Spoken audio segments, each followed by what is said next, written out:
I'm in Salad, and I saw Iron Man. It's directed by Jon Favreau, and it's starring Robert Downey Jr. My exposure to Iron Man before this was I watched the end scene, but only a little piece of it.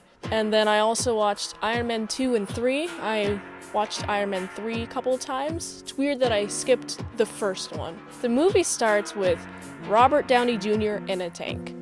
And it's pretty cool because you got the explosion, then he gets Al-Qaeda kidnapped, and then the movie switches to before he got kidnapped, and it gets to show Tony Stark as a character.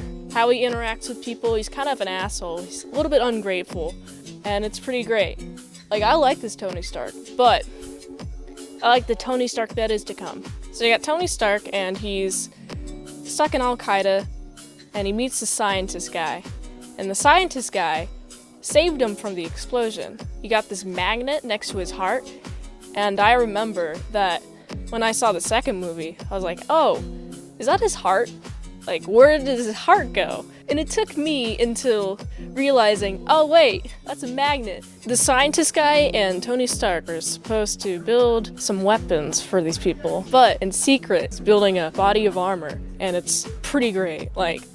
Ingenuity. Definitely during this time, I don't think anyone has executed this idea, and I'm glad that it shows the process of everything being tested, shows the process of all the failures and all the things that he had to overcome in order to build this suit. So the suit's finally built, and the Al-Qaeda catches on that, hey, they're here to escape, but they escape in the most brutal way. You got Tony Stark's in the body of armor, and he's just murdering everyone. Murder, death, kill. And he also wants to help the scientist escape too. But the scientist dies. So when he returns to real life, he doesn't want to sell weapons because he saw the destructive power. His advisor, or some powerful position in the company, didn't want to have weapon sales stopped, so he asked the board of the directors to kick him off. And I like this villain-hero relationship. Tony Stark is not a hero, but he's also not a villain.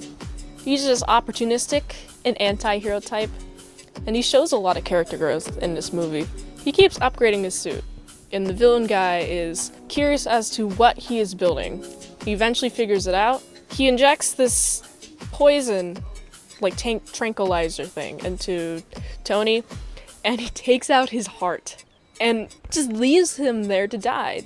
The metal thing, not his actual heart. But the only reason why he's saved is because he kept the old heart. When he made an upgrade, he got 2 different hearts, but then Pepper got it framed. And I like Pepper. I didn't really mention her up to this point, but I like the relationship between her and Tony. It's like a business relationship, but they're in such close quarters that they know each other pretty well. It's basically wife and husband without the romantic part. It's pretty cool. Yeah, and Pepper's sassy too. Get it? Because her name's Pepper? So Tony now knows who he has to go after, and he goes after the guy. And they go after the guy in this desert area. And this is the scene that I do remember a little bit of, where the villain and Tony Stark are fighting. The villain's like, hey, I built my own suit. I can do this better than you can. And he is physically stronger than Tony. The suit's bulkier, but Tony has an ace up his sleeve. While they are fighting in the air, Tony just keeps going up. And this is with knowledge that his core magnet thing is losing power because it's not powerful enough to sustain his suit. There's a lot of things going against him, but the villain didn't know about the icing problem, and Tony Stark fixed the icing problem. So going all the way up in the sky just falls like a ton of metal. It's pretty great. Good ending to the movie. You also see Pepper and Tony Stark are pretty much together, and that's also cool. I like this movie a lot. It's a solid early entry into the Marvel Cinematic Universe. I gotta give this movie a 7 out of 10. It's good, but not everything in it is memorable. There's some fun quotable lines, and I like the premise. If you like this content, check out patreon.com/ASEPresents. You got $3 for a daily vlog. Until next time, on Mint Salad Saw.